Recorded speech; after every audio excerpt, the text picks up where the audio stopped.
મહત્વપૂર્ણ ખબરથી શરૂઆત કરવી છે। ઝી 24 કલાક અહેવાલ પ્રદર્શિત કર્યો હતો અને અહેવાલની ધારદાર અસર થઈ છે। જી હા, ખોખલી ટાંકી બનાવવા મામલે ગાંધીનગરથી કાર્યવાહી કરવામાં આવી છે। ઉદ્ઘાટન પહેલા ધરાશાયી થયેલી ટાંકી મામલે કાર્યવાહી કરાઈ છે। સુરતના માંડવીના તડકેશ્વરમાં નવનિર્મિત ટાંકી ધરાશાયી થઈ ગઈ હતી। નાયબ કાર્યપાલક ઇજનેરને ફરજ પરથી દૂર કરવામાં આવ્યા છે।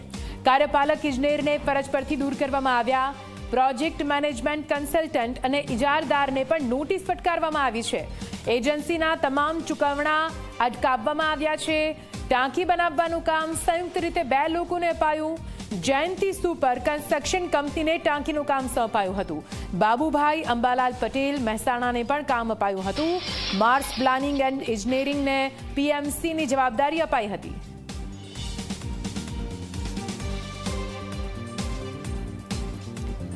તો આપને જણાવી દઈએ, નવનિર્મિત ટાંકી કઈ રીતે કકડભૂસ થઈ ગઈ હતી તેના દ્રશ્યો આપણે ગઈકાલે જોયા હતા। જો કે તુરંત જ આ સમગ્ર ગંભીર મામલાના પડઘા ગાંધીનગર સુધી પડ્યા છે અને હાલ તો કડક કાર્યવાહી કરવામાં આવી છે, જેમાં 3 જેટલા સરકારી અધિકારીને સસ્પેન્ડ કરી દેવામાં આવ્યા છે, ફરજ પરથી દૂર કરી દેવામાં આવ્યા છે અને આ તરફ જે કન્સ્ટ્રક્શન કંપનીઓ હતી તેમના પર પણ ફટકાર લગાવવામાં આવી રહી છે। આપને જણાવી દઈએ, 2 લોકોને કામ અપાયું હતું, જેમાંથી એક જયંતી સુપર કન્સ્ટ્રક્શન કંપની, સાથે બાબુભાઈ અંબાલાલ પટેલ મહેસાણાની આ કંપની જેને કામ આપવામાં આવ્યું હતું। માર્સ પ્લાનિંગ એન્ડ એન્જિનિયરિંગને પીએમસીની જવાબદારી સોંપાઈ હતી। જો કે કઈ રીતે સરકારી બાબુઓની મિલીભગત અને ભારોભાર ભ્રષ્ટાચારની વચ્ચે આ ટાંકીમાં પાણી ભરાય અને નળ સુધી એ પાણી પહોંચે તે પહેલા જ આ ટાંકી કકડભૂસ થઈ ગઈ, ધરાશાયી થઈ ગઈ।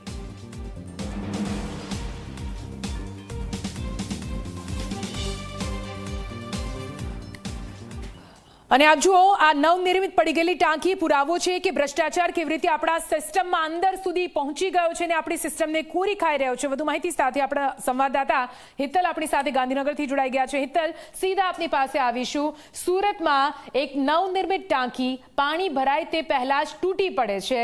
ભારોભાર ભ્રષ્ટાચારનો આ તાજો નમૂનો, તાજું ઉદાહરણ છે। જો કે ગાંધીનગર સુધી તેના પડઘા પડ્યા અને હવે કડક કાર્યવાહી કોની સામે એક્શન લેવામાં આવ્યું છે? હિતલ, નિધિ, ચોક્કસ એવું કહી શકાય કે જી 24 કલાકે જે અહેવાલ બતાવ્યો હતો એ અહેવાલની અસર સીધી રીતે ગાંધીનગર સુધી થઈ છે। ક્યાંક ને ક્યાંક આ અહેવાલમાં સ્પષ્ટ દેખાતું હતું કે કઈ પ્રકારનો ભ્રષ્ટાચાર કરવામાં આવ્યો છે। સ્વાભાવિક છે કે 9 લાખથી વધુ પાણીની ક્ષમતા ધરાવતી ટાંકી હતી અને ટાંકીનું ઉદ્ઘાટન થાય એ પહેલાં જ પડી જવાની ઘટના બની હતી। આ પડઘા ગાંધીનગર સુધી પડ્યા અને તાત્કાલિક અસરથી સરકારે પગલાં લીધા છે। એમાં જોવા જઈએ તો નાયબ કાર્યપાલક ઇજનેર છે તેમને ફરજ પરથી દૂર કરવામાં આવ્યા છે। કાર્યપાલક ઇજનેરને પણ ફરજ પરથી દૂર કરવામાં આવ્યા છે। સાથે ખાસ કરીને આ ટાંકીની બાંધકામની જે જવાબદારી હતી બંને મહેસાણાની કંપનીઓ છે, જયંતી સુપર તેને 72% અને બાબુભાઈ અંબાલાલ પટેલ એ પણ મહેસાણાની એને 28%ની જવાબદારી હતી। આ બંનેને પણ એમાં ક્યાંક ને ક્યાંક જવાબદાર ઠેરવવામાં આવ્યા છે। આ ઉપરાંત માર્સ જે છે અમદાવાદની એજન્સી પીએમસીનું જે કામ હતું એ કામગીરી અંતર્ગત તેમને જવાબદારી હતી અને પોતાની જવાબદારી માંથી ક્યાંક ને ક્યાંક જવાબદારી ચૂક્યા છે, એટલે તેમની સામે પણ નોટિસ આપવામાં આવી છે અને તમામ ચૂકવણાઓ સરકારે તાત્કાલિક અસરથી અટકાવી દીધા છે। સ્વાભાવિક છે કે અહીંયા સરકાર અટકી નથી। આ સમગ્ર કેસમાં સરકારે પોલીસ ફરિયાદ કરવાનો પણ નિર્ણય લીધો છે, એટલે કે ત્યાં પોલીસ ફરિયાદની પણ કાર્યવાહી શરૂ કરી દેવામાં આવી છે। આ સમગ્ર ઘટના એટલા માટે ગંભીર છે કારણ કે જે પ્રકારે પાણીની ક્ષમતા હતી એ અંતર્ગત પાણી ભરવામાં આવ્યું હતું અને ત્યાર પછી તેનું ઉદ્ઘાટન કરવાની વાત હતી, પણ ઉદ્ઘાટન થાય એ પહેલાં જ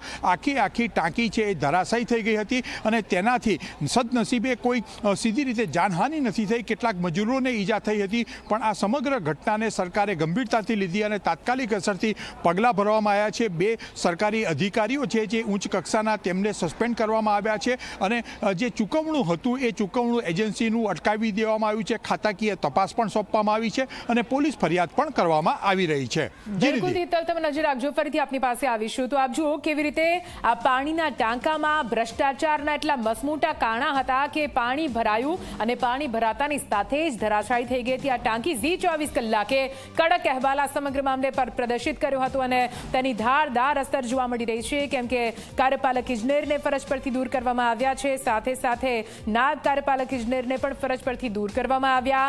કડક એક્શન લેવામાં આવી રહ્યું છે. જે પણ 2 કંપનીઓ દ્વારા આ જે ટાંકી બનાવવામાં આવી હતી તેમને પણ નોટિસ ફટકારવામાં આવી છે. તમામ ચૂકવણા જે છે તે રોકી દેવામાં આવ્યા છે અને ખાતાકીય તપાસ આ સમગ્ર મામલે કરવામાં આવશે. આજના જે સમાચાર છે અત્યારે એથેન્ટિક એ સમાચાર મુજબ રજનીભાઈ અને જયેશ ચૌધરીને સસ્પેન્ડ કરવામાં આવ્યા છે. હજુ પણ કેટલાક લોકો અધિકારીઓ સંડવાયેલા હશે તે તમામને સસ્પેન્ડ કરવામાં આવશે. ગમે તેવો ચેમ્બરબંધી હશે તેને પણ છોડવામાં નહીં આવશે અને એજન્સીના ખરાબ કામ હશે તો એને પણ બ્લેકલિસ્ટ કરવામાં આવશે.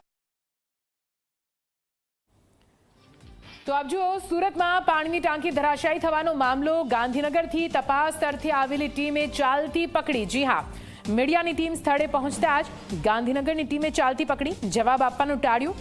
કોંગ્રેસના નેતા આનંદ ચૌધરીએ ઉઠાવ્યા ગંભીર સવાલ. કસૂરવાર સામે કાર્યવાહી કરવાની માંગ કરી છે. અધિકારીઓ ફક્ત તપાસના નામે નાટક કરતા હોવાનો દાવો પણ કર્યો.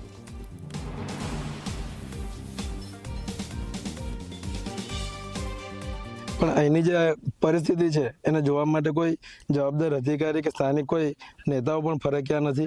21 કરોડ જેટલા માલબત રકમની આ ટાંકી ટેસ્ટિંગ સમજ પડી ગઈ અને જ્યારે આજથી 70 વર્ષ પહેલા જૂની સરકારોએ જે ટાંકીઓ બનાવેલી હતી એને જે કાંકરી પણ ખરી નથી એને તોડવા માટે મોટી મોટી મશીનરીઓ લગાવવી પડે છે. તો ત્યારે હું આ સરકારને સ્પષ્ટ કહું છું કે આ નેતા અને અધિકારીઓ પોતાના ગજવા ભરવાનું બંધ કરે, ટકાવારીના નામ પર પૈસા લેવાનું બંધ કરે. એટલે જ્યાં સુધી સરકાર આમાં ગંભીર પગલાં નહીં લે ત્યાં સુધી અમે રોકાવાના નથી. એટલે સીબીઆઈની તપાસ આપે, કોણ કોણ જવાબદાર છે તે. નલ સે જલ યોજનામાં પણ મોટો ભ્રષ્ટાચાર છે. તાપી નદીની સફાઈમાં પણ મોટો ભ્રષ્ટાચાર છે. ગંગા સફાઈ એમાં પણ ખૂબ મોટો ભ્રષ્ટાચાર છે. એટલે પાણીના નામે હવે ગાયના નામે બંધ કરીને પાણીના નામે આ ભ્રષ્ટાચાર માટે ભાજપ તત્પર છે. ગતરોજ અરેજ તાલુકાના તરકેશ્વર ગામે 21 કરોડના પ્રોજેક્ટ હેઠળ નવનિર્મિત પાણીની ટાંકી છે તે ધરાશાયી થઈ હતી. દ્રશ્યો તમે જોઈ શકો છો. જે રીતે ઘટના સામે આવી હતી ત્યારબાદ લોકોએ ખૂબ જ રોષ વ્યક્ત કર્યો હતો. હજુ તો આ ટાંકી ટેસ્ટિંગ હેઠળ હતી, લોક ઉપયોગમાં આવી ન હતી અને તે પહેલાં જ આ ટાંકી છે તે જમીનદોસ્ત થઈ હતી. હાલ જે રીતે ઘટના સામે આવી હતી ત્યારબાદ તપાસનો ધમધમાટ શરૂ થઈ ચૂક્યો છે. પરંતુ જે રીતે માહિતી મળી, આજરોજ ગાંધીનગરથી અધિકારીઓની ટીમ તપાસ માટે આવી હતી. તેઓને જાણ થઈ જતાં મીડિયા અને જે કોંગ્રેસની ટીમ આવવાની તેની જાણ થતાં જ જે અધિકારીઓ છે તે અહીંથી પલાયન થઈ ચૂક્યા છે. કેવા પ્રકારનો રિપોર્ટ તૈયાર કરશે, કારણ કે ગતરોજ જે રીતે અધિકારીએ જણાવ્યું હતું કે SVNITની ટીમ હેઠળ આ રિપોર્ટ તૈયાર કરવામાં આવશે. હાલ જે રીતે કોંગ્રેસના આગેવાન છે સુરત જિલ્લાના પ્રમુખ આનંદ ચૌધરી પણ અહીં આવ્યા છે. તેઓના દ્વારા CBI તપાસની માંગ કરવામાં આવી છે.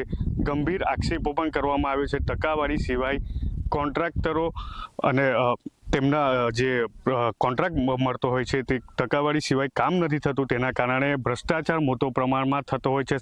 તેમજ અહીંના જે સ્થાનિકો છે તેઓ આક્ષેપ કરી રહ્યા છે કે રાત્રિ દરમિયાન અહીંયા જે માલ મટીરિયલ આવતું હતું તેને બારોબાર વેચી દેવામાં આવતું હતું, ચોરી કરવામાં આવતું. આ પ્રકારના પણ આક્ષેપો કરવામાં આવી રહ્યા છે. જે પણ જવાબદારો હોય આની સામે, તેમની સામે કડકમાં કડક કાર્યવાહી થાય અને એજન્સી હોય કે અધિકારી હોય તેઓને બ્લેકલિસ્ટ કરી કડકમાં કડક સજા થાય અને દંડનાત્મક કાર્યવાહી થાય તે પ્રકારની માંગ કરવામાં આવી રહી છે. સંદીપ વસાવા, ઝી મીડિયા, અરેજ, સુરત.